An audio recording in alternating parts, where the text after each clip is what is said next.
You're listening to Encore Friday, a Principal Matters podcast production. Principal Matters podcast, episode 283.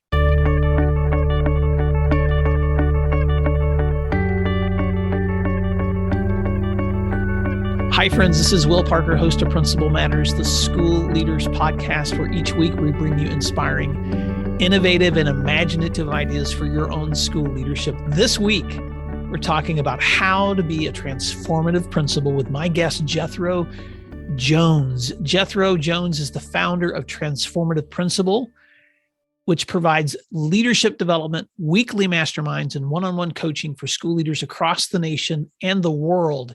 In 2017, he was recognized as Digital Principal of the Year by the National Association of Secondary School Principal. And Jethro has turned his years of experience in learning into books, an award-winning podcast, and an annual event for leaders just like you. He shares his transformative leadership plans and his secret weapon, a mastermind group built specifically for principals so that leaders like you can help your schools gain their best years ever. He is also the author of a new book called How to Be a Transformative Principal, which he releases in March 2022. Jethro Jones, welcome back to Principal Matters podcast, because you've been on the show before, but I am thrilled to talk to you about your new book. Why don't you fill in the gaps on that intro and tell listeners what's been going on with you? Yeah, well, first of all, I want to say congratulations on episode 283. That's a lot. Thank you. I know how hard it is to produce over and over and over again, so kudos to you for hitting that amazing milestone. And looks like it's going to keep going, so that's awesome. So I had some changes in my life since the last time I've been on the podcast, where I left being a principal full-time and started doing consulting full-time. And I just got to say, it's fun. I like it. I love helping people achieve their potential. And so often what I'm finding is that people have no idea how great they can be when they're just putting their heads down, doing their work as a principal. And it's hard. It's hard to think of how much better you could be when you're just trying to make it through the day, especially these last 2 years with all the challenges that we faced. And I'm really proud of principals who are reaching out for help to become truly their best. Well, Jethro, you're right. And when I look back at our history as friends and as leaders, you were one of the inspiring podcasts that I listened to years ago and reached out to you. You had me as a guest on your program. And so much of the work that we've done together has been close enough that I can pick up the phone and call you, and you can pick up the phone and call me. So I so appreciate your friendship. But I also am just so excited to watch you be able to take more than 300. Where are you now in terms of numbers of podcasts that you've released over the years? Yeah. Officially in iTunes, it's over 500, but I did a bunch of specials and things like that. So really my podcast episode number right now is 487. Oh my goodness. Well, I know that in that 487, that hundreds literally of those included leaders who you reached out to over time to say, what's working in your schools? First, you did that as a young leader, and then you did that as a leader who was becoming an influencer yourself. And now you're doing that as someone who is leading leaders through your masterminds, through your coaching, through your consulting. And I'm just going to say, when I heard about your new book, and you gave me an opportunity to look over a copy, Jethro, I cannot wait for this thing to come out, because just your introduction alone was so inspiring for me as I was reading it, and I'm just going to give people a small taste here. Sure. But in Jethro's introduction to this book, he talks about the crazy current conditions that leaders are under with this pandemic and with political disruptions, the challenges that they faced before and during this pandemic. And then he just basically calls us all to the foundation of our leadership and what really works in schools, not just his opinion, but after hundreds of conversations with effective leaders across the nation and the world, and in the work that you're doing now. And really, Jethro, it comes down to some pretty simple reminders that are so important, though. They're foundational. And so this is really where I want to start today, because in your book's intro, you lay out the challenges that principals face with test scores and student behavior and mental health issues, but you also provide a surprising solution for leaders. Can you talk about why self-care is where you start in this book? So one of the real challenges to our leadership practices is that we think leadership means that we are in charge and we control people, and there's nothing further from the truth. No matter where we are or what we're doing, we cannot control anybody. We can only control ourselves. And so if you are not taking care of yourself, nobody's going to believe that you're going to take care of them. And if you're not taking care of yourself, you're going to burn out and become very frustrated. You're going to become disaffected. You're going to believe that there is no way for the system or anything to change because you're banging your head against the wall and not making any impact.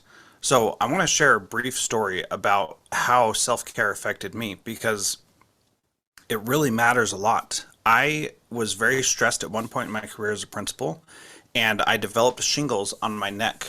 And I don't know if you've ever had shingles, but your skin looks like it's snake skin.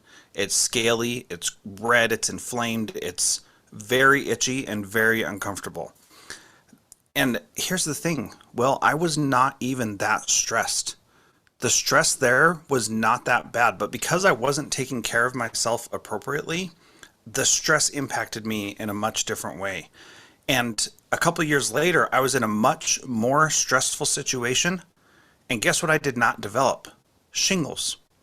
The reason why is because I had learned how to take better care of myself. And I'm certainly not perfect at this. Don't get me wrong. I'm still figuring out what I need to do every day to really take care of myself.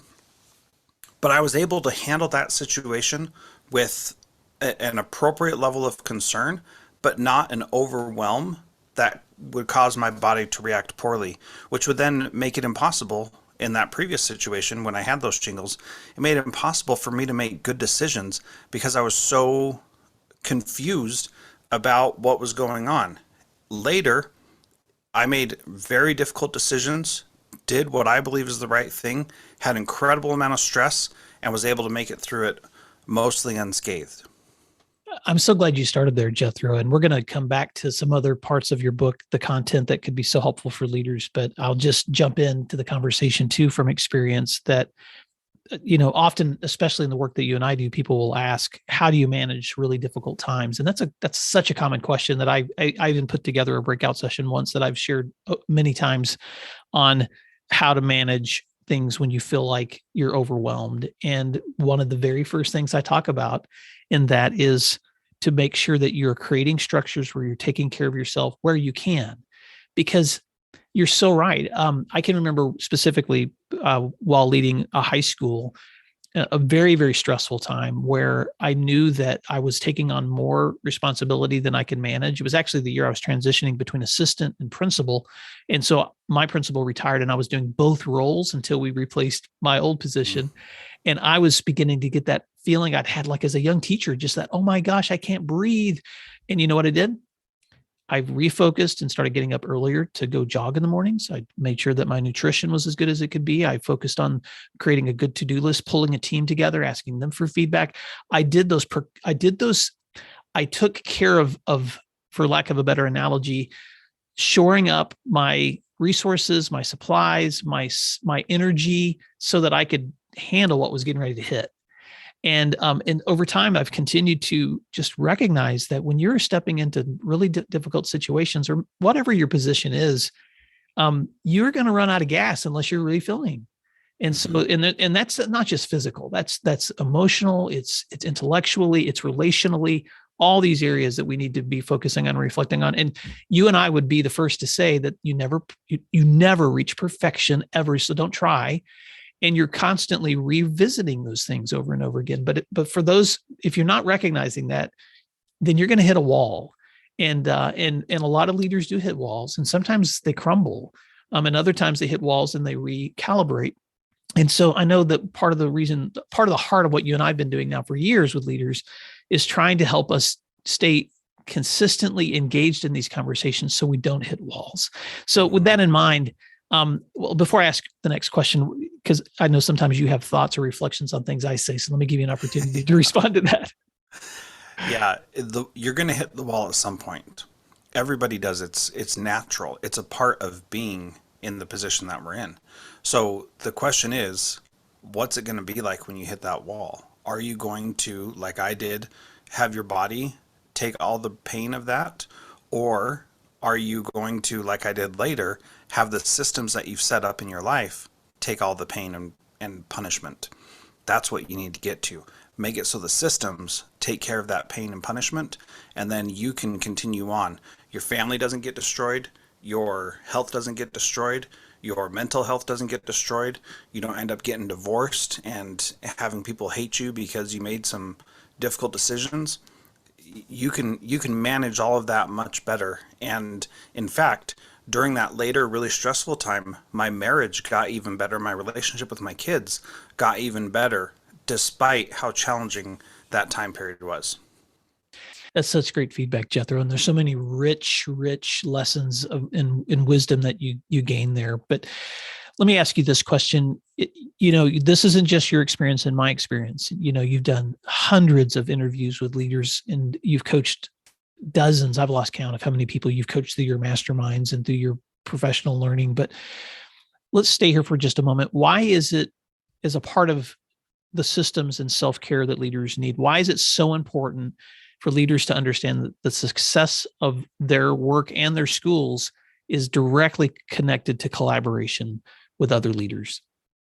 Well, like I said before, you can't control other people. You can only work with them. You can only try to get them on board so that they're willing to do the hard things that need to happen. And it's just not possible to do it all on your own. And one of the big things I focus on is delegating. And we've gotten delegation all wrong. We've always thought of delegation as delegating a task to someone. And we really need to change that view and think about delegating the person. So how are we collaborating and delegating with people in a way that helps them be as successful as possible? That's what we need to focus on. And if we do that, we can find success in that. I'll tell a quick story because I think it illustrates it so beautifully. I hate it when people call and yell at the secretary. It's the worst. She didn't do anything wrong, and she gets the brunt of so much frustration. So I had a wonderful secretary named Laura Thurnow. She was amazing. I said, nobody should ever yell at you. She said, I agree. I don't want to be yelled at. I don't like it. I don't like the conflict. I want everybody to be happy, and I don't like it when people yell at me. And so I said, okay, here's what I need you to do. I have a task that I want you to do. I need you to hang up the phone on people who yell at you. And she said, okay, I will hang up the phone on people who yell at me. I totally will do it. Guess what she never did? She never hung up on anybody. Why? Because I was thinking about the task. I was thinking, how do we show people that that's not okay and we're not going to tolerate that? And I told her to do this thing, and instead of her doing the thing, she just took it all in and would not hang up the phone and tried still to fix the problem. And I was really humbled by that because I thought, I can hang up the phone on anybody. I don't have a problem. But I realized that she could not, because she is not that kind of person who would hang up on someone. She wants to solve problems. So I rethought about it and I said, okay, Laura, your new task that I'm delegating is to transfer anybody who's yelling at you to me as fast as possible. So if they're fired up, you say, let me get the principal just a moment. That's really what they want anyway, I'm sure. And then I can have that conversation with them. So then when she transfers them to me, even if I'm not there in the building, she can transfer it to my cell phone. She did that every single time. And you know what I got to say to people when they called and were hot under the collar? Hey, my secretary just said you were pretty rude and disrespectful by yelling at her. That's not okay. I understand that you're upset and you want to talk about a problem, but we're not going to treat my secretary that way. You want to yell at me? I don't have a problem with that, but you're not going to yell at her. Can you agree to that? And they'd always say, yes, I just wanted, some attention, or I was really frustrated and I just needed to talk to you. And so every time that happened, she was able to do that. But it's because I understood that I was delegating to a person, not delegating a task to be accomplished. You have to recognize that people have their unique strengths, abilities, and you have to make sure that you are adjusting to help them be in their strengths. Anytime they're not operating in their strengths, it's just a waste of time, money, energy, and effort. Jethro, I want to add some thoughts to that too, because one of the things that I think is wise about that instruction is knowing ahead of time which people with the right skill sets are available to manage those situations. So at the secondary level, for instance, my secretary and I had similar conversations, but usually those conversations were built around who is the person who's best equipped to answer these kinds of questions when they come in. So if she got a call, for instance, about athletics and activities, then she knew, I need you to talk to this person because they're the ones who are going to have the solution for you. Or if it was an instructional concern they had about a specific teacher, I coached her to say, we had a script, have you spoken directly to that instructor yet? Because I'm sure they would want to answer this question for you. Can I put you through to their voicemail or have them call you on their plan? So she would have a list of people to whom she could transfer those calls when people were coming in, because you're right. It should not be the responsibility of the person who doesn't control the situation to resolve the situation. And that's why I think with leaders too, it's so important for you to learn how to guide parents back to the person with whom they can resolve the situation. Sometimes that means referring them back to a teacher who they haven't even taken time to have a conversation with yet before, and then saying, and if you don't feel like this is resolved, why don't you invite me to that conversation next? But so there's so much wisdom in that, delegating to people, not delegating tasks. Thank you, Jethro. There's a lot of wisdom in that insight. You also talk a lot about the importance of school leaders who find these solutions by connecting with one another. So let's stay there for a moment too, because that's been the power of your secret weapon, as you call it, the mastermind. So talk about why that's such an important, integral part of leadership development. So I recently read the book, What Happened to You by Dr. Bruce Perry and Oprah Winfrey. Really great book talking about trauma. And one of the poignant things from that book is that Dr. Perry talks about Aboriginal and Native ways of healing and growth, and talks about how the healing is not in going to therapy. The healing is in connection. And so if we have connection, we can overcome almost anything. So traumatic events, being involved in wars and genocide, all those things, the power of healing through those comes from connection. Now, here in Spokane, there is a group of people from Central Africa, Rwanda, Democratic Republic of Congo, and Burundi, and a bunch of other countries there where there has been strife and turmoil for years. Many of these men and women are refugees. Many of them don't know their families, have never seen them. One man that I talked to recently, he hasn't seen his wife for almost 10 years, and he has a 10-year-old son, and he found out recently that they live in Maryland, and he lives here in Spokane. And so because of the war and the strife that they've experienced, they are completely separated and away from each other. And what they've been able to do is find this community here in Spokane of other refugees who have experienced similar things. And you would not believe the resilience of these people who have been through so much, and how inspiring it is to hear their stories and what they experienced, things that honestly, Will, you and I could not even fathom experiencing.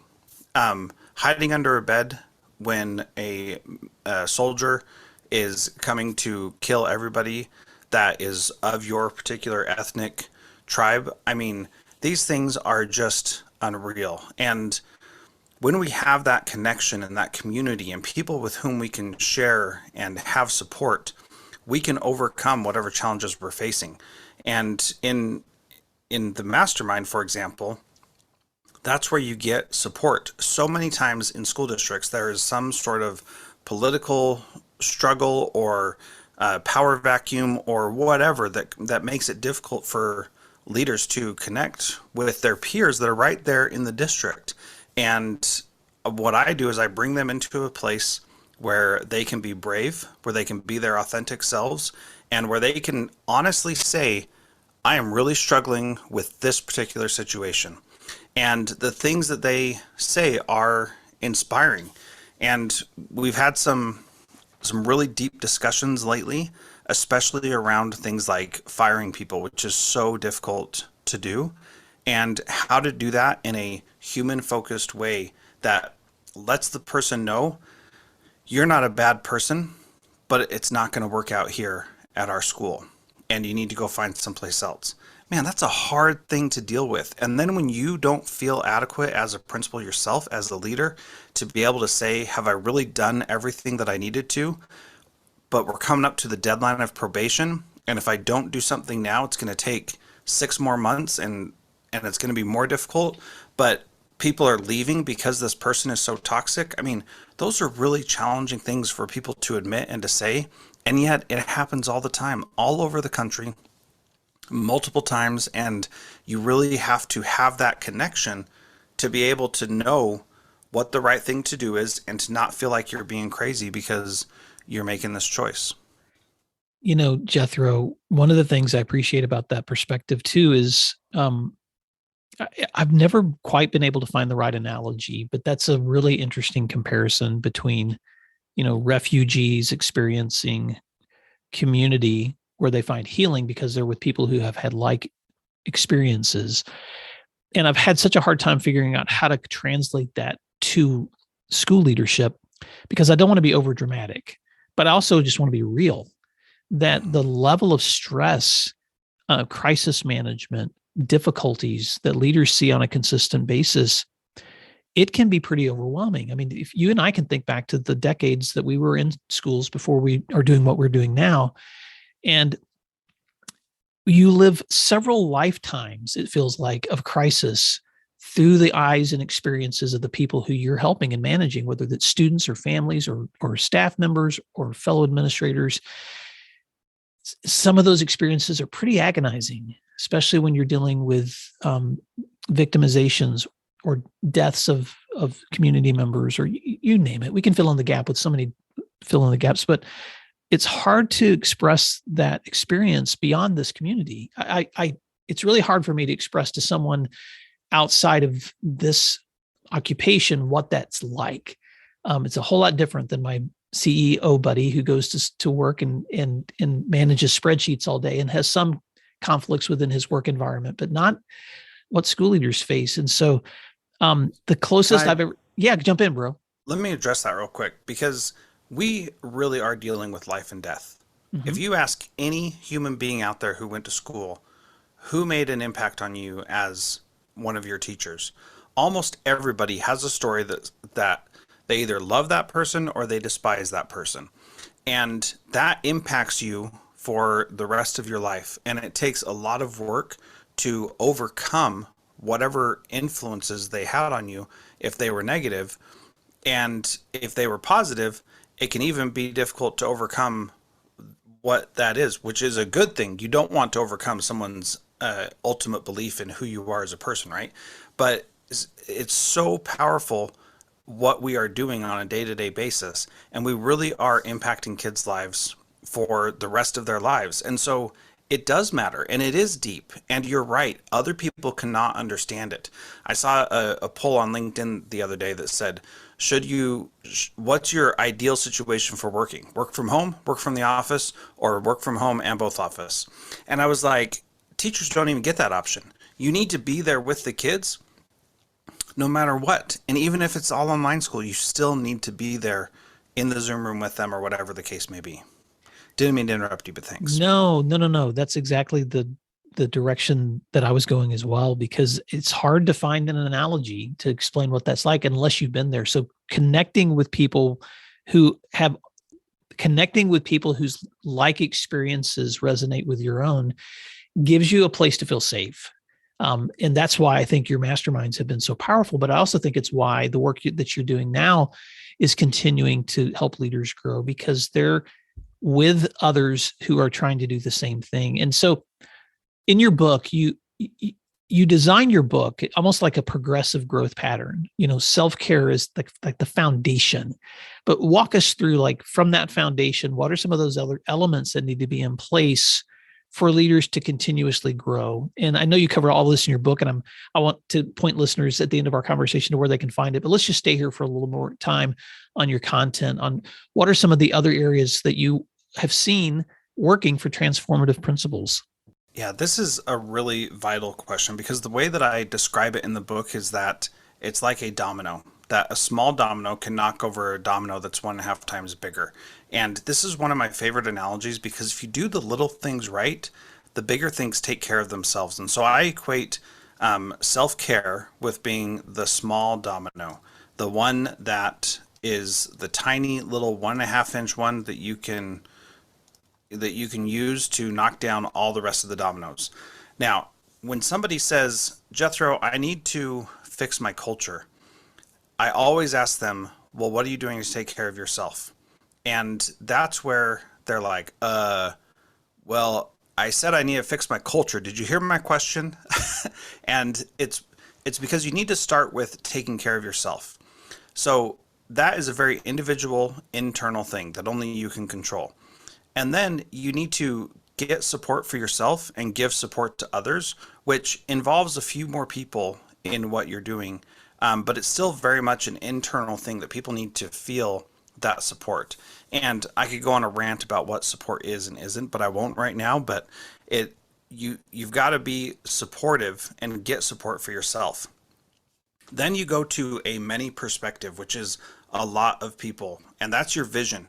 Your vision has to encompass how everybody's going to be part of your school. And I argue that every single school needs their own vision that is separate and distinct, yet supportive of the district vision. Otherwise, who are you? What does it matter? Why would anybody want to go to your school? If you are not attracting people to your school because of what you offer, then there's no reason for them to go to your school except that they happen to live in your boundaries. And I am here to say that school choice is coming everywhere in the United States. And no matter what you think you have in place, in Washington, there are very few charter schools, but you know what? There are a lot of private schools, because people want options and they want to be drawn to something that actually matters. So another thing that is more focused on the individual, like I mentioned, is delegation. And as these dominoes are getting bigger, you can see how we start knocking them down based on the other things that we do. If you have a vision for what your school is, you also have an idea of who the right people are to do something. And then it goes to observations. And observations are, a lot of people think we do observations so that we can do our evaluation. And if that's what you're thinking, you're doing it wrong, I promise. It is not about evaluation. It's about whether or not your vision is being implemented. Now, if you don't have a vision, then you can only do them for the purpose of an evaluation, which 97% of teachers are already successful at. And it is so difficult to evaluate somebody out of the profession, it's almost not even worth it. The next piece is communication. That's talking with a lot of people, a very external thing, and you need to have systems and processes in place to make that happen. So we have internal, we have external, and then we have holistic, which are multifaceted around everybody. The relationships is the first one. You've got to focus on the individuals. Then we go to hiring, which is so important, because if you have a vision and you're getting the right people on the bus in the right places, and you're communicating what matters, and you're building powerful relationships, then that hiring piece is almost going to take care of itself. You're going to attract the kind of people you want because they're going to see your vision and want to be a part of it. And all of those things all together, they all add up to what the culture is for your school. So if you want to change your culture, start taking care of yourself. That's the little domino. Culture is this big, huge one. That's the size of the Empire State Building. You can't knock it over without support. You can't knock it over without help. You've got to do these other things first, and then it will topple, and you can have your culture. And by the time you do all these other things, your culture just is, and it's a place where people want to be. Jethro, I grew up on a farm, and so I always think of culture like a garden or like a bed or a field. And it's all of those other things that you do with nurturing the soil and planting the right seeds and taking care of watching the weather and weeding.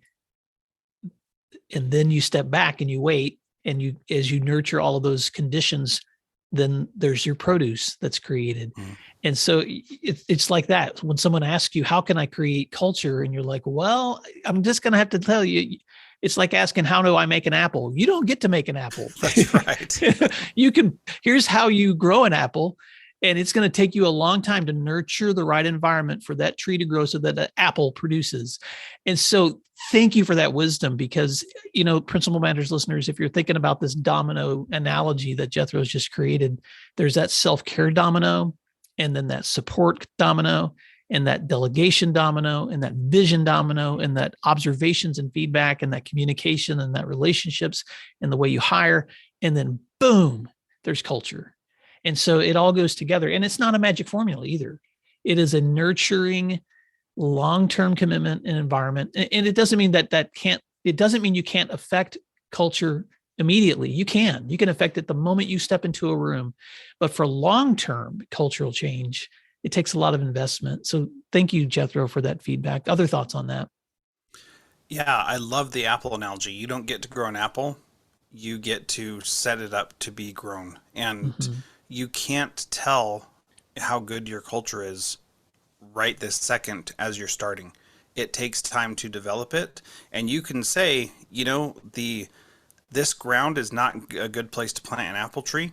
And so we need to make the ground prepared for that apple tree. I love that analogy. There are so many good analogies with growing things. It's awesome. That is a beautiful thing. And so when leaders think about, all of these foundations that they need to build communities, Jethro, I know that I believe this book, this newest book of yours, is going to be such a treasure for folks. So how can they connect with your resource, and talk about your book launch? Because that's going to be a lot of fun. I want listeners to know how they can be connected to your book launch and find your resources. Yeah. So you mentioned at the beginning, maybe it was before the recording, so you might have to put that little comment in, but this is not a quantitative X plus Y equals Z kind of approach. This is very much a qualitative, here's what amazing principals are doing all over the country. And the reality is that the book is not done. Like, there's so much more that needs to go on. So our book launch is actually going to involve an activity where we write another book based on the wisdom of the people who are there. So we're going to do a whole nother book answering questions about each of these 9 chapters that I illustrated, for other people to have an additional resource beyond that. Now, I did this in a different group with somebody else, and it was an amazing, cathartic, wonderful experience. So if you have never written a book with 200 of your closest yet unknown friends, this is going to be an awesome thing to do. So I would love anybody who's listening to this and thinks anything that I've said has any value, go to jethrojones.com/how2be, how the number 2 and B, and join our book launch, which is going to be the week of March 15th through the 19th. I'm doing 4 different sessions, all virtual, all 1 hour to a T. We're not going to go over because I don't like doing that. But this is going to be an experience that is not only going to be celebrating the launch of this book, but also people contributing to another volume of knowledge about how to approach each of these issues. Wow, Jethro. Okay, jethrojones.com/how2, the number BE. jethrojones.com/how2, the number BE. If you want to participate in not just reading this new book that's coming out, but actually contributing thoughts to an ongoing work in response to this book, Jethro, I can't wait. Thank you so much for sharing that opportunity for listeners to connect with your work, and for Principal Matters listeners who are listening to this now. I'm going to be releasing this recording before this comes out, so that you guys have an opportunity to hear this in advance and participate with Jethro in this opportunity. With Jethro, as we wrap up this conversation, first of all, I just want to thank you for your friendship and for the resources and the inspiration that you provided for leaders and are providing for leaders. And as we wrap up, I know you always ask the question at the end of your podcast, what's one tip or idea that someone can walk away with on how they can be a transformative principal? So as you wrap up today, what's that one thought that you hope someone walks away with from today's conversation? Yeah, this is something that we didn't get to, but I would say you need to focus on individuals. Big data is great, but if 95% of your students are proficient or attending school or whatever the majority of them are doing, for 5% of them, they are 100% not achieving that. And when you think about it like that, and you know that there is a kid in your school who is not successful at whatever you're trying to do, you can find a way to help them find success. And so I would say focus on the individual. Big data is great. Test scores, thanks, good information. But if somebody's not successful, they are 100% not successful, and they feel it. And they need to know that they are capable and can be successful. And I believe it's on us as educators to make sure that that happens. Wow, Jethro, thank you for that reality check and that good reminder that at the end of the day, it's all about people. It's about the people we serve, not the outcomes. Yep. It's about the people that we serve. Well, Principal Matters listeners, I know that you're listening to this conversation today because you care about the people that you serve. And I want to thank you for the opportunity that you've taken to listen and learn today. And Jethro, I want to thank you for the opportunity to reconnect with Principal Matters listeners. And to all of you, we wish you a fantastic week ahead. Thanks for doing what matters, and we'll talk to you soon. Thank you for listening to today's episode of Principal Matters, the School Leaders Podcast. If you enjoyed the show, would you take a moment and like, share, subscribe, or leave us a review? In fact, if you share it out with a friend, even more people can become a part of these conversations. Sign up for our newsletter at williamdparker.com for even more free resources. And don't forget to check out our website to learn more about our books, professional development offerings, Grow Academies, masterminds, executive coaching, and keynote presentations.